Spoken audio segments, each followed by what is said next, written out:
India के कोलकाता शहर में 9 अगस्त 2024 की सुबह एक ऐसी खबर सामने आती है जो पूरे देश को हिलाकर रख देती है।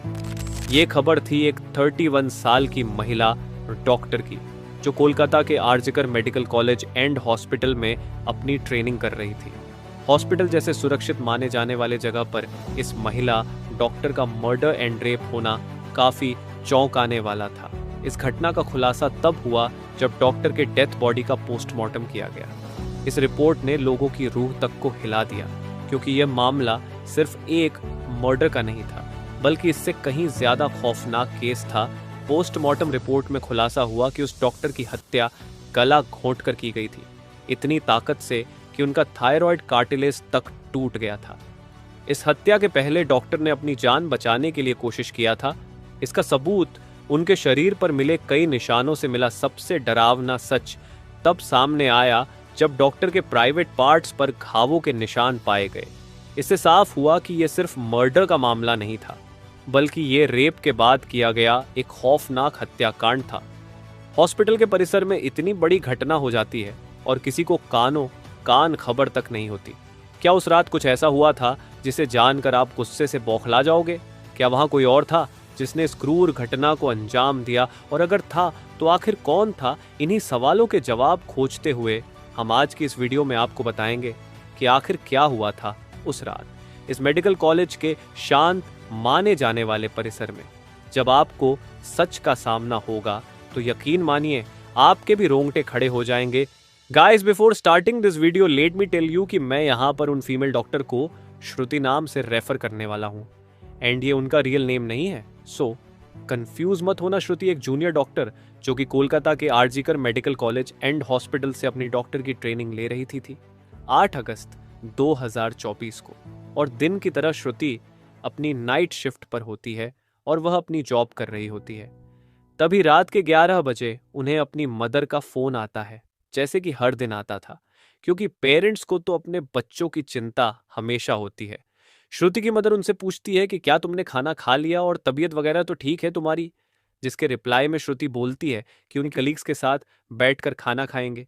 अपनी मदर से बात करने के बाद श्रुति पेशेंट्स को देखने राउंड पर निकल जाती है। सारे पेशेंट्स को देखने में और अपना काम खत्म करने में श्रुति को रात के 2 बज जाते हैं, जिसके बाद वो अपने कलीग्स के साथ जाकर हॉस्पिटल कैंटीन में ही बैठ जाती है, जहां मिलकर ये लोग अपना खाना भी खाते हैं और साथ साथ थोड़ी बातें भी करते हैं। खाना खाते खाते और बात करते हुए रात के 3 बज जाते हैं और इस वक्त श्रुति थोड़ी थकान सी फील कर रही होती है, तो वो अपनी थकान दूर करने के लिए इस हॉस्पिटल के 4th फ्लोर में बने सेमिनार हॉल में जाकर रेस्ट करने लगती है।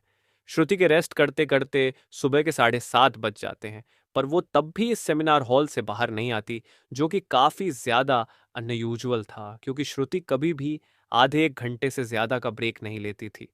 हॉस्पिटल का एक वर्कर जो कि सुबह की शिफ्ट स्टार्ट होने से पहले हॉस्पिटल के सारे रूम्स को चेक कर रहा होता है, और वो ऐसे ही सारे रूम्स को चेक करते हुए इस सेमिनार हॉल की तरफ आता है। जैसे ही वो सेमिनार हॉल के बाहर आकर उसका गेट खोलता है, उसकी आंखों के सामने होता है एक भयानक नज़ारा, जिसे देखकर वो बहुत जोर से चीख पड़ता है। इस वर्कर की चीख सुनकर आसपास के लोग वहां इकट्ठा होने लगते हैं और देखते हैं कि सेमिनार हॉल के अंदर श्रुति की बॉडी बिना कपड़ों के पड़ी हुई है और उसके बॉडी पर कुछ ब्लड के निशान भी हैं। यहाँ खड़े सब लोगों के लिए ये एक ट्रामा से कम नहीं था, स्पेशली दूसरी फीमेल डॉक्टर्स एंड वर्कर्स के लिए, क्योंकि उन्होंने अपनी आंखों के सामने ऐसा नज़ारा पहली बार देखा था।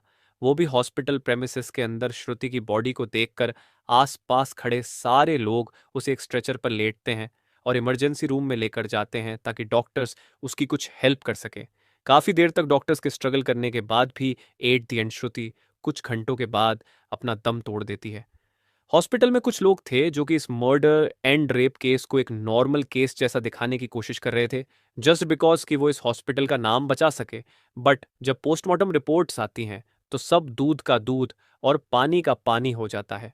इन रिपोर्ट से साफ साफ पता चल जाता है कि श्रुति के साथ किसी ने जबरदस्ती गलत हरकत करने की कोशिश करी, और जब वो इस इंसान से अपने आप को बचाने लगी तो उसने उसका गला घूंट दिया, इवन उसे बहुत बुरी तरीके से मारा भी और फिर उसका रेप भी किया। ये सारे प्रूफ मिलने के बाद ये केस पुलिस को हैंड ओवर कर दिया जाता है। एंड पुलिस वाले इस क्रिमिनल को पकड़ने के लिए लग जाते हैं। सबसे पहले पुलिस उस क्राइम सीन पर ही छानबीन करती है जहां ये सब हुआ था। किस्मत से पुलिस वालों को वहां पर श्रुति के कुछ नेल्स एंड ब्लड सैंपल्स मिलते हैं और साथ ही एक ब्लूटूथ नेक बैंड। ये केस शायद और भी जल्दी सॉल्व हो जाता अगर उस फ्लोर पर सीसीटीवी कैमरा होते तो, बट बदकिस्मती से इस सेमिनार रूम के अंदर या इसके आसपास कोई सीसीटीवी कैमरा नहीं थे।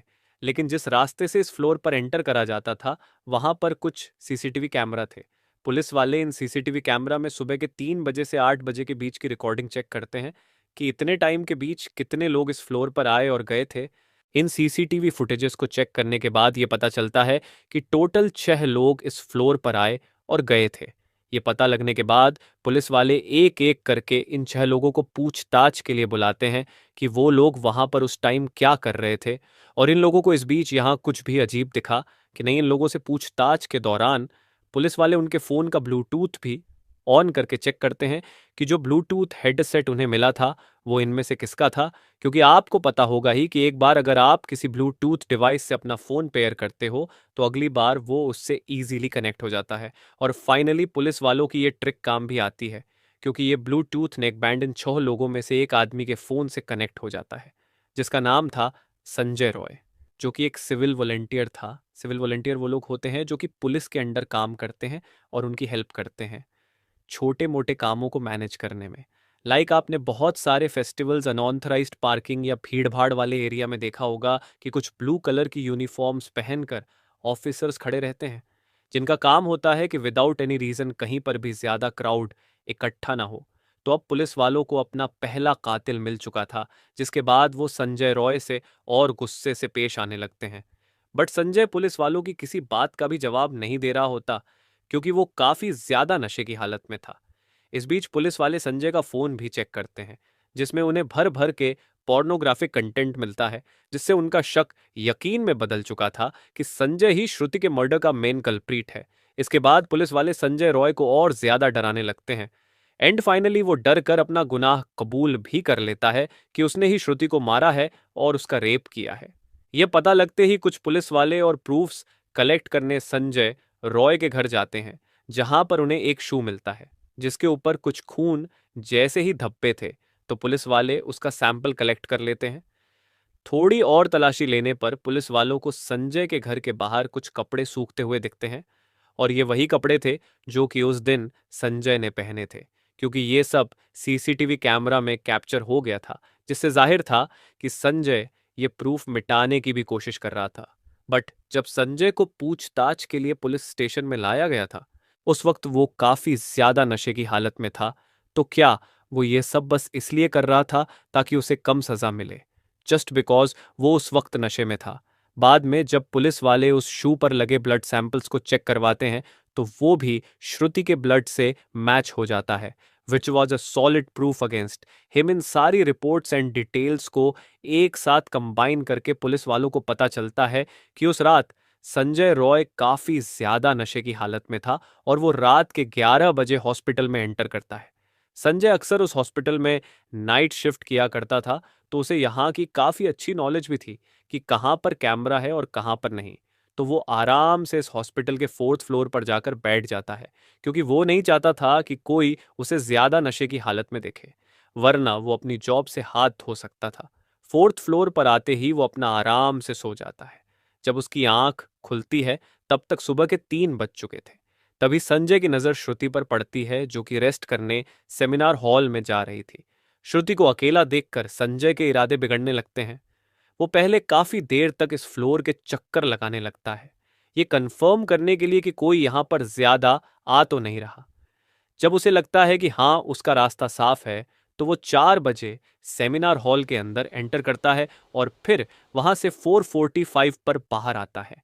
इन 45 मिनट्स तक श्रुति के साथ इस आदमी ने क्या क्या किया होगा और वो कितने पेन से गुजरी होगी ये सोचकर ही किसी का भी दिल सहम जाएगा।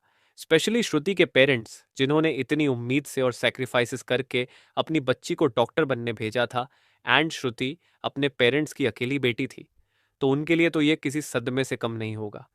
एंड गाइस ये केस अभी भी क्लोज नहीं हुआ है और 23 अगस्त तक संजय राय को कस्टडी में रखा जाएगा। इस कातिल इंसान के साथ क्या होना चाहिए आप कमेंट में जरूर बताना और इस केस